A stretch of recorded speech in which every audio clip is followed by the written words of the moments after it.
Thank you, Mr. Chairman.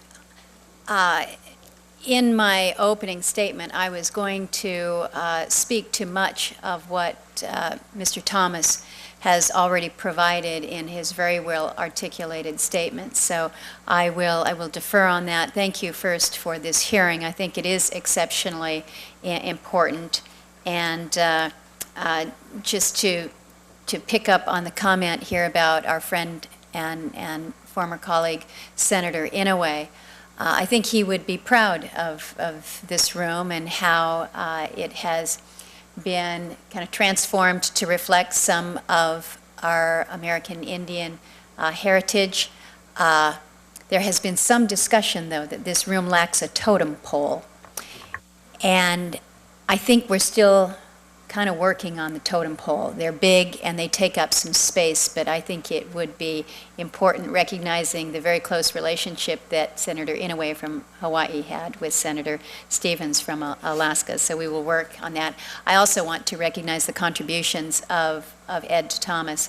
He has been doing a fabulous job for many, many years on so many issues that are significant and important, not only to the Tlinkits in his region of Southeast, but Alaska Natives throughout our state. And I understand, Ed, that you are retiring next month.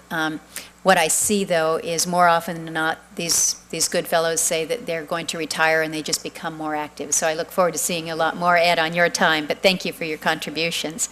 I do think that it is so important that you have spoken to the issues of cost and how that relates to our geography, our just distance between places, but it's a fact that I think is important that is worth repeating, that in Alaska, approximately 80% of our communities are not connected by a road. So that means we fly, that means we take a boat, that means supplies come in by a barge. If you're in the interior part of the state, you might get 2 barges a year. So planning for your supplies, incredibly difficult, just getting gravel to make a road. So when you look at the costs of building a road in Alaska, quite honestly, it looks so far out of whack with the cost of per road mile anywhere else in the country. They think that we must be doing something wrong there. But keep in mind that we're dealing with an area that is 1/5 the size of the United States of America. 80% of these communities are not accessible by a road, so we can't, or rail, so you can't get supplies in there cheaply. Gravel sources may be hundreds of miles away. And so to speak to the relative cost is something that is hugely important to us. And then when you think about how the system now works, where you're dividing things 12 ways, but within 1/12, in Alaska, we divide those funds amongst the 229 tribes. Just how that all trickles down makes it very, very difficult. And it has been an issue that we have long struggled with. I would ask you to go into a little more detail here, Ed, though, on some of the administrative rules that the BIA has placed on Alaska tribes participating in the Tribal Transportation Program. Speak to the impact that they have had, and then also whether or not they have placed similar administrative rules on tribes in the lower 48. I can't speak on the lower 48, but let me give you an example of my tribe. We began negotiating and trying to get the certification of our inventory in 1996. We did not get the certification until 2005, and we finally got some money in 2005.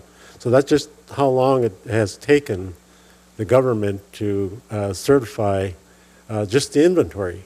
And that should probably be something you can do probably in a couple hours if you have a good database. And I totally concur, that some of these issues of database management on that kind of stuff really need to be better handled so that this certification doesn't take so long. But that's just one example. And when we were getting involved in Safety Lou, and even before that, and maybe not before, but I think in Safety Lou, we had such a bad feeling about the administration that we were asking to reduce that 6% down and utilize some of those dollars so that we can get some consultation to get some of the jobs that needed to be done, not just inventory, but some of the other paperwork that needed to happen relative to roads. So that's just an example for my tribe. You know, the delay of doing that inventory was just one example. And the other part in Alaska, by the way, is that we've had turnover. We've had turnover within the BIA Roads Department that has also caused us problems in our communication with the national as well as the tribes. It appears that within the Alaska tribes, there is general consensus that formula changes to the tribal transportation program should go through a negotiated rulemaking process. Do you trust the BIA to implement a fair negotiated rulemaking process regarding the formula? I mean, I know that this is what we're asking for. How comfortable are we with this? Well, I think that if you approach it in the manner that it was done early on, where you included the tribes from all across the country, it would work. I think the one problem that happens with us in Alaska especially is when budgets get tight, then they reduce the numbers, and then we don't have adequate representation on the rulemaking.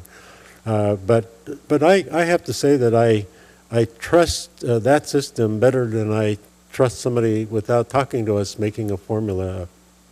That's fair. That's fair. Mr. Chairman, I was not able to be here when the federal witnesses were testifying. I was in another committee. I do have some questions for the record that I would like to submit to them that many in Alaska have asked that I advance, so I will be doing so. Absolutely.